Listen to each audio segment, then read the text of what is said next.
may possible na maban kayo dito if may hindi ka ma-deny kasi ka mag-work dito sa Turkey at may penalty. You and me just know how it feels when we're falling in love.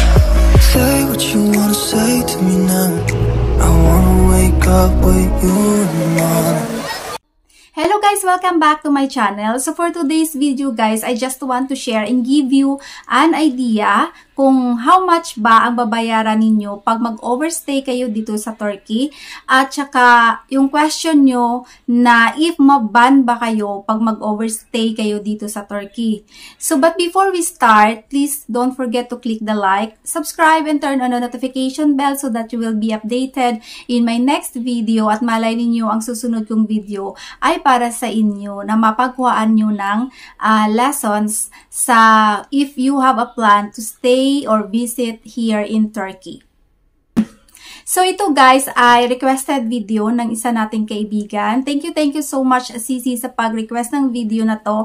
And of course sa yung friends ko na nag-share ng kanilang experience sa akin. Ayan, thank you so much sis na sinishare niyo ito sa akin at gusto rin ninyo na i-vlog ko dahil gusto rin ninyo na makatulong at makapagbigay ng mahalagang information tungkol dito sa pag-overstay dito sa Turkey. So, ito guys, ang tanong nyo sa akin, if mag-overstay kayo dito sa Turkey, may possible ba na maban kayo? So, ito guys, may possible na maban kayo dito if mahuli kayo. At saka pag mayroon kayong mga ibang criminal records, mga ganon. So, maban talaga kayo dito for overstaying here in Turkey at maban kayo dito ng 10 years. So, ito guys, pero pwede ninyong ayusin ang papers ninyo. So, once na mag-overstay kayo dito sa Turkey, guys, pwede kayong umuwi ng Pilipinas, mag-exit kayo dito, and then bayaran ninyo, guys, ang overstay ninyo sa airport, sa immigration. So, for example, mayroon akong friend, guys, na nagtanong sa akin na sabi niya sa akin, sis, family unification visa, 30 days lang pala yun. 30 days lang pala yung noon. Tapos ako sis, overstay na ako. Bali, overstay na ako sis ng 1 month. Paano to? Anong gagawin ko? Sabi ko, pag overstay ka na ng 1 month, mag-exit ka na and then pag nag-exit ka na, mag-apply ka ulit ng panibagong family unification visa kung yan ang visa yan ang visa na in-applyan mo papunta dito. So, na-expired na yung visa niya sa family unification visa. Dapat, bago mag-expire yung family unification visa niya, mag-apply na siya ng residence permit. For example, 5 days or 7 days before na mag-expired yung family unification visa niya, dapat nag-apply na siya ng extension or ng residence permit. So, pag mag-apply ka guys ng residence permit, for example, nag-apply ka 5 days before ma-expired ang family unification visa mo, bali once na na-processing na yan guys, nandyan na, naka-apply ka na yan kahit wala ka pang ID.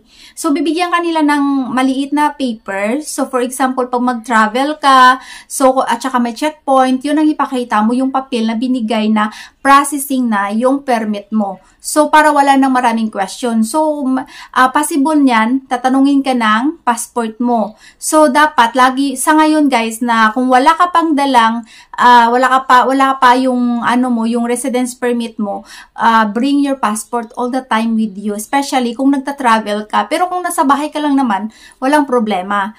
Pero once na nagta-travel ka, for example, na syempre you want to explore Turkey kasi bago pa lang kayo dito, so please bring your passport all the time with you, especially pag wala pang kasi tinitingnan din nila doon yung kung kailan ka nakapunta dito. So, ayan guys, just don't be scared. You can pay naman sa yung overstay ninyo, you can pay naman. Pag nag-exit kayo, you can pay it in the immigration sa airport bago kayo mag-exit.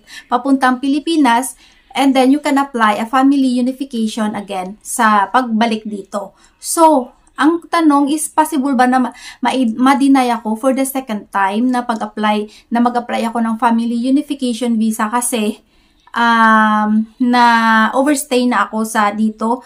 Well, hindi ka ma-deny kasi tao lang naman tayo. Alam naman nila yan na siguro na kumbaga na-overwhelm ka lang sa ganda ng Turkey. Kaya nakalimutan mo ng hindi mo na malaya na expired na pala yung ano mo. At saka yung pupuntahan mo naman dito is husband mo, family mo na. So, apply lang ulit ang family unification visa. Ang problema lang dito, if tourist visa. Yan. So, pag family unification visa, guys, walang problema yan. Pag mag-overstay ka, then fix the problem in the airport, then exit and apply your family unification visa again back here in Turkey. And then, in the second time, please check kung kailan mag-expired ang inyong family unification visa and then apply the residence permit. Ayan. So, ayan guys, about naman guys sa tourist visa, once na tourist visa ka pumunta dito and then na-overstay ka, so still the processing is still the same. You have to fix the problem in the airport kung ilang months, ilang days ang overstay mo dito. Yung iba natatakot na baka maban sila. Well, when you fix your problem guys, nabayaran ninyo ang overstay ninyo, so wala nang problema yan at hindi kayo maban dito. Hindi, importante, wala kayong may ginawang krimen dito sa Turkey, so pag overstay lang, hindi kayo maban dito.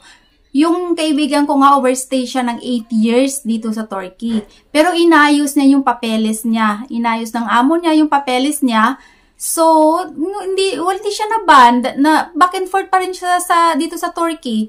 Walang problema. So, ayan guys, ayusin lang ang papers, bayaran lang ang lahat ng mga overstay natin sa airport bago tayo mag-exit. And then, okay na. Hindi ka maban. Ang maban lang if nahuli ka, na illegal ka, especially you are a residence permit holder and then nagtrabaho ka and then wala ka pang papel.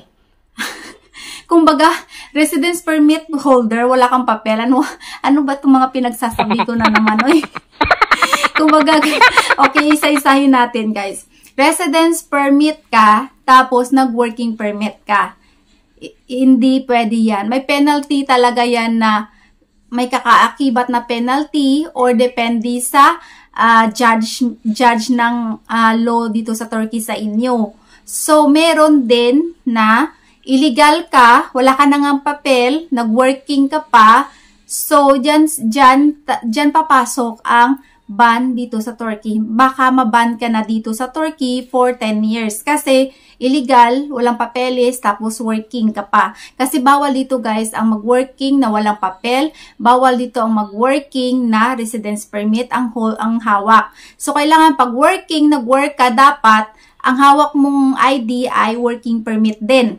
Kung ikaw ay nag-reside dito, dapat ang hawak mo ay residence permit din. So, once na residence permit ang hawak mo, bawal ka mag-work dito sa Turkey at may penalty, may bayad. At kung illegal ka, tapos nag-work ka pa, wala ka nang papel, mag-work ka pa, so ban ang ending mo. Pero, once na inayos mo yung papers mo, inayos ng amo mo yung papers mo, okay, hindi ka rin naman mababan, bayaran mo lang lahat ng mga overstay mo dito, kahit 8 years pa yan, 10 years pa yan, basta bayaran lang lahat, okay, hindi ka mababan dito sa Turkey.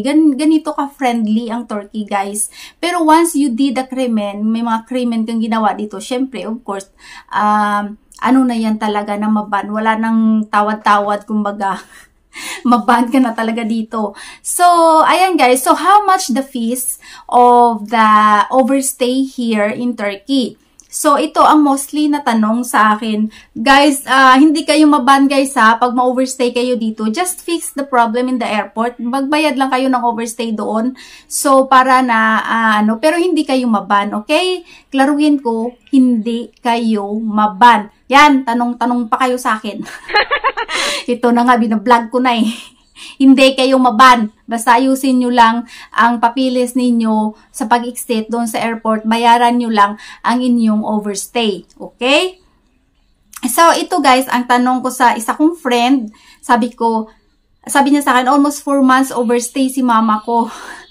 Sabi, thank you so much si Fati. Ayan, ang aking close friend na wala na akong time sa kakachismis sa kanya dahil sobrang busy ang lola nyo. Kasi alam nyo guys nga, sabi ko sa inyo, nag-e-empake ako ng bahay, naglilinis ako dahil we don't know, maybe one of this month of this week, maybe aalis na kami dito. So, kaya super busy ako guys.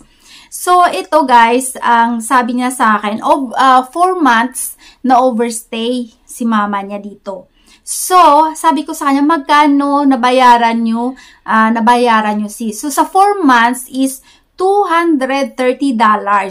Yun na guys, kailangan, mahirap kasi guys maglakad ng residence permit here. So, after nito guys, tatalakayin natin about sa residence permit kung bakit mas gusto nilang mag-overstay dito kaysa mag-process ng residence permit. Okay? So, ayan guys, sa airport na ba siya magbayad niyan? Or dyan sa Bilideye. So, sabi niya sa airport na, oo, alam ko, sa airport na talaga siya magbayad ng overstay niya. So, bali, kinilabutan ako sa mahal na. So, bali, sa airport kayo niyan guys, calculate ng overstay ninyo guys, no? So, and then, isa kong friend, ang sabi sa akin, ayan, so tinanong ko siya, dahil pareho kaming Ilongga, no? So, sabi ko sa kanya, ano ba hinanap sa airport sis from Istanbul to Manila? Sabi niya, passport lang sis, kag nagbayad ko sang overstay ko nga 10 days. Ayan, so nag-overstay siya dito guys ng 10 days. Wala man iba na pangita. So sabi ko, okay, how much ang 10 days sis na overstay? Sabi niya, 10K sis. So ibig sabihin, 10 days na overstay mo is 10,000 pesos. Sa peso, kinonvert na niya sa peso guys, ang 10K. So I don't know how much in dollars. I think it's like also $200 eh, diba? 10K. Parang kasi $100 is 5,000. Parang ganun. So, 10,000 guys is parang $200 siya.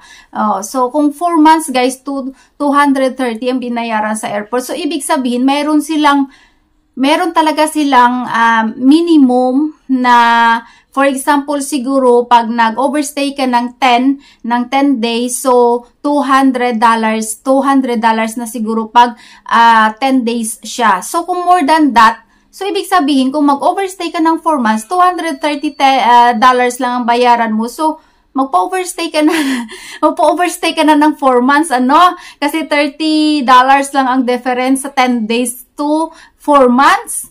Diba? Kung 4 months, kung 10 days mo is $200, 10 days mo is $200, then ang 4 days mo is $230. So, diba? Magpa-overstay ka na ng 4 months. $30 lang ang, difference. Oh my God. So, sabi niya sa akin, lagi nakibot man ko gani. Sabi niya na-shock daw siya na yan ang binayaran niya for 10 days lang. Grabe daw talaga. Pero, okay lang at least. Nag-okay yung papers niya. And then after that, she's planning to come back here again, of course, dahil may anak siya. Pero, ayaw niya magstay dito sa Turkey. Mas gusto niya sa Pilipinas. O nga naman, anong gawin mo dito? Uy, kaburing dito. Wala kang maritis dito. Ayan guys, so, eto, bakit nga ba mas gusto nilang mag-overstay kaysa maglakad ng residence permit? So, ito guys, mas gusto nila ito kasi pag maglakad ka kasi ng residence permit, you need to comply all the requirements. For example, your birth certificate, kailangan mo kumuha ng bank account dito sa Turkey kasi kailangan mo ng bank statement of account at saka kailangan mo ng insurance, health insurance. Health insurance yan, guys. So, I think health insurance parang meron akong kaibigan, 1,000 tele in a year. Meron siyang 1,000 tele na binabayaran sa isang taon sa health insurance niya. So, and then, kailangan mo siya, guys, ng health insurance, tapos, yung house rent, contract, maraming requirements kung gaya sa pag-apply ninyo ng tourist visa, no? Yung house rent contract ninyo, kung, for example, kay jowa nyo kayo nakitira, so, kung nagre-renta si jowa mo, so, yung rent contract ni jowa mo, tapos, kung own house man niya, kukuha siya ng properties, ang tawag dito, na prove na sa kanya na yung bahay na yan, yung land title, house title, mga ganun, kukuha siya ng ganun. So, maraming i-process na papers, tsaka which is, hindi mo alam kung ilang month ang ibibigay nila sa'yo. Kasi hindi mo pwedeng sabihin na gusto ko 3 months, gusto ko 6 months. Magtatanong sila sa'yo, ilang months ang gusto mo? So, sabihin mo, 3 months. O, sabihin nila, di pwede 3 months, 2 months ka lang. Sila magde-decide. So, ayan, so mas gusto nilang tapos sa lakad-lakad pa ng papeles, ito magbayad ka na lang sa airport, 'di ba? Kasi maglakad-lakad ka pa ng mga papeles, at saka ang hirap daw kasi una sa lahat wala siyang birth certificate.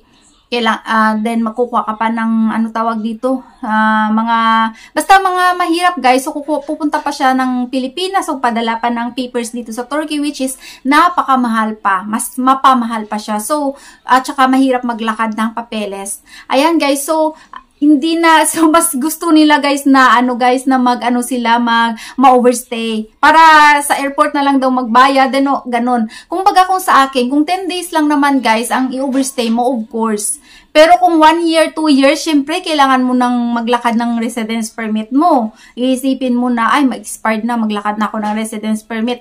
Ganon, dapat ready ka na sa paglalakad ng residence permit. Pero pag 10 days, 1 month lang naman ang i-overstay mo. So, okay lang yan. Magbayad ka na lang sa airport. Pero tandaan nyo, guys, sa mga family unification visa, 30 days visa valid lang yung inyong family unification visa. So, before that, mag 30 days, dapat nagpa-apply na kayo ng residence permit ninyo. Huwag nyo nang hintayin na ma-illegal pa kayo or ma-overstay kayo kasi uwi na naman kayo sa Pilipinas at mag-a-apply na naman kayo ulit ng family unification visa, which is, nako, ewan ko naman. Niwan ko na naman sa inyo. Ayan, guys. I hope na natauhan na naman kayo, no? Ayan. Sige, swipe lang kayo dyan. Di kayo nakikinig. Tapos, tanong na naman kayo ulit, ha? Guys, wala akong time, guys, na mag-entertain pa. Sa ngayon, guys, super busy kami kasi yun na nga, activity sa school ng anak. Tapos, nagliligpit talaga ako ng bahay dito. Hindi man na whole day ako magliligpit kasi kailangan ko magluto, magligpit si baby, mag-alaga kay baby, paligo, palit diaper, and everything. Kailangan ko rin na magkaroon ng time sa kanya. For example, maglaro-laro, punta kami ng labas. So, if I have a free time, guys, instead na magdot-dot ako, total, lahat naman ng mga question ninyo sa akin na sa vlog ko na. So, mas mabuti pang magligpit ako ng mga hindi ko na tatapos pa kasi marami pa talaga. Then, after nito, guys, pag natapos ko na talaga lahat ito, guys, ilalagay sa box, i-house tour ko kayo dito, no? Para bago kami palayasin dito, may remembrance man ako dito sa bahay na to. As in, may remembrance man ako. So, ayan, guys, at napahaba na naman ang chismis ni Inday na walang kwenta. Ayan, thank you so much for watching and see you in my next vlog. Please don't forget to click the like, subscribe, and turn on the notification bell so that updated kayo, guys, sa aking mga susunod and latest na videos. Especially kung gusto ninyong makichismis sa aking buhay. Ayan. So, isi-share ko sa inyo na yan. Pero, ito muna tayo sa Turkish visa kasi I know na maraming nangangailangan dito. So, ayan, guys, and bye-bye!